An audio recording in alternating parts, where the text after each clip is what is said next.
American president Donald Trump বলেছে 1 August থেকে ভারতীয় পণ্যের ওপর 25% রেসিপ্রোকাল ট্যারিফ ইম্পোজ করা হবে। এছাড়াও সে বলে যে ভারতের ওপর একটা পেনাল্টি ইম্পোজ করা হবে। তার কারণ হচ্ছে শুধুমাত্র ভারত রাশিয়ার থেকে মিলিটারি সরঞ্জাম এবং তেল কিনছে বলে। এখানে আমেরিকার মতে ভারত রাশিয়ার থেকে তেল কিনছে, এই টাকাটা রাশিয়া ইউক্রেন যুদ্ধের মধ্যে ব্যবহার করা হচ্ছে, আর শুধুমাত্র তার জন্যই আমেরিকা ভারতের ওপর এই পেনাল্টিটা ইম্পোজ করছে। এই ঘোষণা ভারতের অর্থনীতি এবং ভারত এবং আমেরিকার সম্পর্কের উপর একটা বড় প্রভাব ফেলতে পারে। আমরা জানি যে ভারত এবং আমেরিকার মধ্যে দীর্ঘদিন ধরে একটা ট্রেড ডিল নিয়ে আলোচনা চলছে। এখানে ট্রাম্প বলেছে যদি কোনো দেশের সঙ্গে 1 আগস্টের মধ্যে কোনো রকমের ট্রেড ডিল না হয় তাহলে সেই দেশের উপর আমেরিকা 25% শুল্ক আরোপ করবে। এখন অনেকের মনে প্রশ্ন আসতে পারে যে ট্যারিফটা কি। ট্যারিফ হচ্ছে আমদানি করা কোনো পণ্যের ওপর একটা কর। যখনই কোনো বস্তুর উপর কর ইম্পোজ করা হয় তখন সেই বস্তুর দাম বেড়ে যায়, ফলে যে দেশের মধ্যে সেটাকে রপ্তানি করা হয় সেই দেশের লোকেদের কাছে এই জিনিসটার দাম অনেকটা বেড়ে যাওয়ার ফলে তারা এই জিনিসটার বদলে অন্য একটা জিনিস কিনতে চায়, যার ফলে ওই পণ্য সেই দেশের মধ্যে আর বিক্রি হতে পারে না। তার জন্য দুই দেশের মধ্যে ট্রেড অনেকটাই কমে যায়।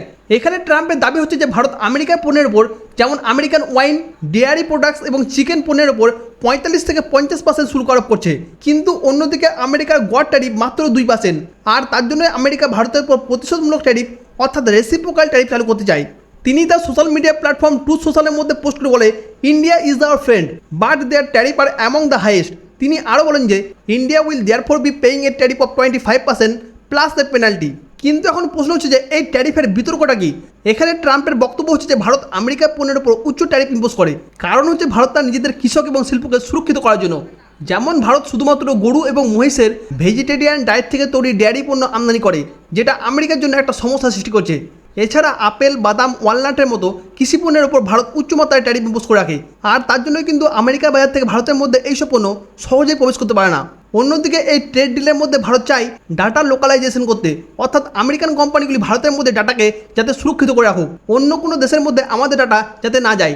তবে আমেরিকা এর বিরোধিতা করে বলে যে তারা ফ্রি ডেটা ফ্লো চায়। এছাড়াও ভারত মেডিকেল ডিভাইসের উপর দামকে নিয়ন্ত্রণ করে যাতে ভারতের লোকেরা কম খরচার মধ্যে চিকিৎসা পায়, কিন্তু আমেরিকার কোম্পানিগুলো এসব পছন্দ করছে না। 2019 সালে ট্রাম্প ভারতের সঙ্গে জেনারেলাইজ সিস্টেম অফ প্রেফারেন্স বাতিল করেছিল, যেটা ভারতীয় পণ্যকে আমেরিকার বাজারে ট্যাক্স ফ্রি প্রবেশের সুবিধা দিত। ফলে ভারতীয় টেক্সটাইল, গয়না এবং অন্যান্য রপ্তানি সহজেই আমেরিকার মধ্যে প্রবেশ করতে পারত এবং সেখান থেকে ভারত প্রচুর পরিমাণে মুনাফা করতে পারত। কিন্তু বর্তমানে ভারত এবং আমেরিকার মধ্যে যদি ট্রেড ডিল সাইন না হয় তাহলে আমাদের রপ্তানি একটা বাধার মুখে পড়তে চলেছে। ট্রাম্প বলছে ভারত আমেরিকার মধ্যে বেশি রপ্তানি করে কিন্তু আমেরিকার থেকে কম আমদানি করে। এটা ট্রাম্পের কাছে একটা অন্যায় বলে মনে হচ্ছে, আর তার জন্যই ট্রাম্প চায় যে দ্বিপাক্ষিক বাণিজ্য সমান হোক। তবে আমাদের ভারতের কৃষক এবং শিল্পকে রক্ষা করতে উচ্চ ট্যারিফ ইম্পোজ করতে হবে, তা না হলে আমেরিকা ভারতীয় বাজারকে ডিস্ট্রয় করে দেবে, কারণ আমদানি বাড়লে দেশীয় উৎপাদকরা ক্ষতিগ্রস্ত হতে পারে। 2024 সালে ভারত এবং আমেরিকার রপ্তানি ছিল প্রায় $87 বিলিয়ন, যার একটা বড় অংশ হচ্ছে পোশাক, ফার্মা, গয়না এবং পেট্রোকেমিক্যাল প্রোডাক্টের উপর। কিন্তু বর্তমানে আমেরিকা যদি এই 25% ট্যারিফ ইম্পোজ করে তাহলে ভারতের ফার্মাসিউটিক্যাল, টেক্সটাইল, ইঞ্জিনিয়ারিং পণ্য ও গয়নার মতো শিল্প ক্ষতিগ্রস্ত হবে, যার ফলে ডলার শক্তিশালী হবে এবং ইন্ডিয়ান রুপি আরও দুর্বল হয়ে পড়বে। এমনকি বিনিয়োগকারীদের আস্থাও কমে যেতে পারে। আমেরিকার মধ্যে ভারতের জেনেরিক ড্রাগের দামও কিন্তু বেড়ে যাবে, যেটা আমেরিকার সাধারণ মানুষের জন্য একটা সমস্যার সৃষ্টি করবে। ভারত যদি পাল্টা ট্যারিফ ইম্পোজ করে তাহলে কিন্তু আমেরিকার টেক এবং ই কমার্স কোম্পানিগুলো বড় ক্ষতির মুখে পড়বে। যদি আমি এক কথায় বলি তাহলে এই ট্যারিফ দুই দেশের জন্যই কিন্তু ক্ষতিকর। এছাড়া ভারত এবং আমেরিকার সম্পর্ক কৌশলগত দিকেও কিন্তু খুবই গুরুত্বপূর্ণ। আমেরিকা চায় যে ভারত চীনের বিরুদ্ধে কৌশলগত অংশীদারিত্ব হোক, কিন্তু ট্রাম্পের এই আক্রমণাত্মক ট্রেড নীতি এই সম্পর্ক নষ্ট করতে চলেছে। তবে আগস্ট মাসে আমেরিকার এক প্রতিনিধি দল ভারতের মধ্যে আসবে এই ট্রেড ডিল সম্বন্ধে আলোচনা করতে, তখন হয়তো আবার এই নতুন আলোচনা হবে। তবে ট্রাম্পের এই নীতি একটা সমস্যার সৃষ্টি করছে।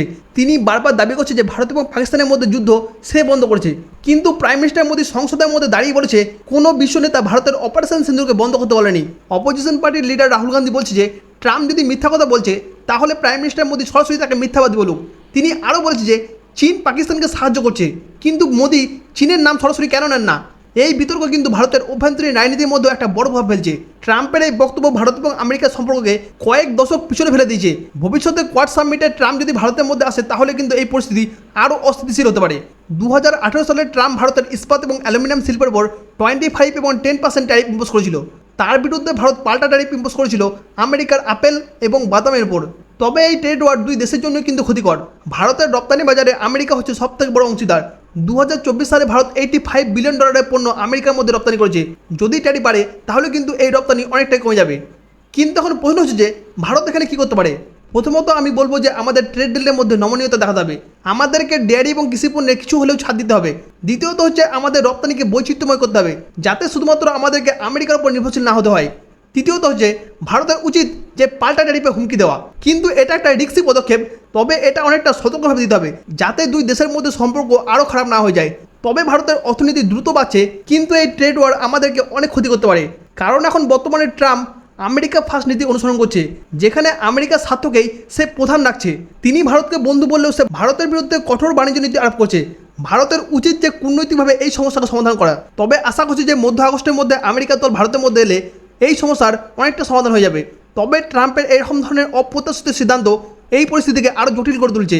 এখানে আপনাদের কি মনে হয়, ভারতের কি আমেরিকার বিরুদ্ধে পাল্টা পদক্ষেপ নেওয়া উচিত? এ বিষয়ে আপনার মতামত অবশ্যই কমেন্টে লিখতে ভুলবেন না।